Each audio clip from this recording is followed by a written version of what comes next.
വയനാട്ടിൽ മയക്കുവെടി വെച്ച കാട്ടാന മുട്ടിക്കൊമ്പന്റെ തുമ്പിക്കൈയിൽ മുറിവുണ്ട്. ആനയ്ക്ക് ചികിത്സ വേണ്ടിവരും എന്നാണ് വിലയിരുത്തൽ. കാളിദാസൻ ദേവദത്തമാണ് വയനാട്ടിൽ വിവരങ്ങളുമായി ചേരുന്നത്.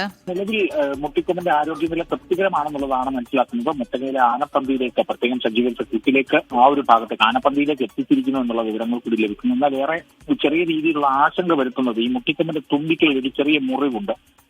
അതുകൊണ്ട് തന്നെ അതിന് കൃത്യമായ ഒരു ചികിത്സ വേണ്ടിയിരുന്നു. ഇതിനെ സംബന്ധിച്ച് ഒരു ആശങ്ക നിലനിൽക്കുന്നത്, അല്ലെങ്കിൽ ഒരു ആശയക്കുഴപ്പം നിലനിൽക്കുന്നത്, ഈ റേഡിയോ കോളർ ഘടിപ്പിച്ച് കാട്ടിൽ വിടാനായി ഒരു ഹർജി ഹൈക്കോടതിയിലേക്കൊക്കെ തന്നെ എത്തിയിട്ടുണ്ടായിരുന്നു. അതായത് മൃഗസ്നേഹികളുടെ ഭാഗത്തുനിന്നും അത്തരത്തിലൊരു പൊതു താല്പര്യ ഹർജി ഹൈക്കോടതി പരിഗണിച്ചിരുന്നു. അപ്പോൾ ആ ഒരു ആവശ്യത്തെ തുടർന്ന് ഈ റേഡിയോ കോളർ ഘടിപ്പിച്ച് കാട്ടിൽ വിടണമെന്നുള്ള ആവശ്യമൊക്കെയായിരുന്നു മൃഗസ്നേഹികളൊക്കെ മുന്നോട്ട് വെച്ചിരുന്നത്. എന്നാൽ നിലവിൽ ഈ മുട്ടിക്കൊമ്പന്റെ തുമ്പിക്കൈക്ക് മുറിവുള്ള സാഹചര്യത്തിൽ ആനയ്ക്ക് ചികിത്സ നൽകേണ്ട സാഹചര്യത്തിൽ ഹൈക്കോടതിയിലെ കേസിലടക്കം ആനയെ തുറന്നു വിടാനുള്ള സാധ്യത തേടുമെന്ന് വനംവകുപ്പ് സത്യവാങ്മൂലം നൽകിയതായി